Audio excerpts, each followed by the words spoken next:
Hello friends, it is I, the Monaco, coming to you today on a Monday. I'm recording these. We're going to hit up the last few homework notes lectures, okay, on the periodic table. For this one, we're going to hit up metals, nonmetals, and metalloids. We're going to cover the three major classes of elements and their locations within the periodic table. So let's take a look. Page 17 of our practice hybrid packet. You've got two nice graphics and some notes to take. They're all going to show up here. So for metals, we need to know that they conduct electricity. They have a luster, they are ductile, and they are malleable. They conduct electricity because of metallic bonding. So conduct electricity because of what we call metallic bonding. I'll find a video or a little clip or image to describe that in our Google homework related to this. Characteristics of metals are that they are going to lose their electrons and form positive ions, and these are always found to the left of the staircase. When I refer to the staircase, I'm talking about the thick, dark border that's on our New York State periodic tables that runs down a little bit like that. So when I say the staircase, that is the feature that I'm referring to. So left of the staircase is where you find pretty much all of the metals, without exception. Moving to the nonmetals. The properties of nonmetals is that they are not conductive, they are dull in luster, they are brittle as solids, or they are gases when they're in nature. And non-conductive means they do have no metallic bonding. Okay, so they don't conduct electricity. You would not want to make a wire out of a nonmetal like sulfur because it's not going to do the job that you need it to do.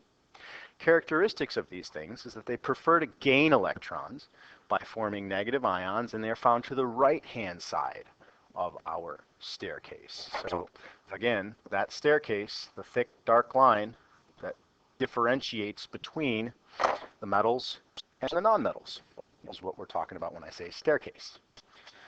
The metalloids. Well, to the left is the metals, to the right is the nonmetals, and on the staircase will be the metalloids. These ones are kind of stuck in the middle, okay? They're not quite metal, they're not quite nonmetal, so they have characteristics of both. So they have to have at least one metallic property or one nonmetallic property. So it might conduct electricity, but it might also be brittle. Or it might be malleable, but doesn't conduct electricity so well. So these particular group of elements, there's only 8 of them in blue. Okay, so boron, silicon, germanium, arsenic, stilbene, I think that's called stilbene, tellurium, polonium.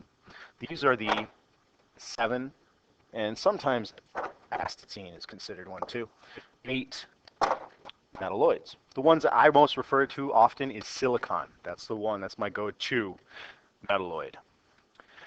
Characteristics is that some will lose electrons, but some will gain electrons as well. So they'll form positive or negative ions, and they're always touching or found on that magical staircase, touching both the top, the bottom, and the sides. I guess aluminum is the only exception. It's touching the staircase, but that is technically a metal, because I guess it has enough metallic properties to be considered a metal 24/7.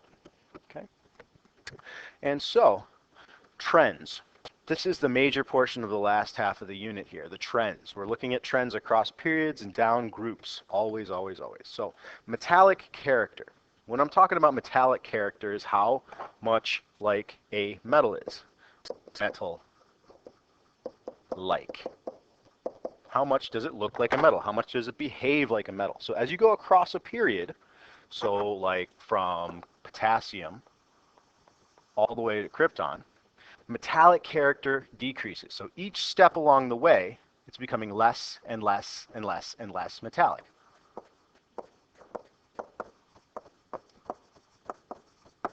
There we go. And by the time you're over here, you're a fully non-metal. Okay, so that's what I say when I say metallic character decreases as you go across a period. Each step along the way, each element is less and less metallic and more non-metallic. Down a group, we have a similar type of trend, but it's reversed. So as you go down a group, let's say group 2, as you go down a group, each step becomes more and more metallic. So the metals, the things that are true metals, are towards the bottom of the periodic table. And every step you go down, you get more and more metallic, even when you're over here. So this is a full non-metal, but by the time you get to the bottom here, we got a metal. Okay? And so let's look at the inverse of that trend, the non-metallic character. So how not metal-like an element may be. As you go across a period, become more and more non-metallic. So each step along the way is more and more non-metallic.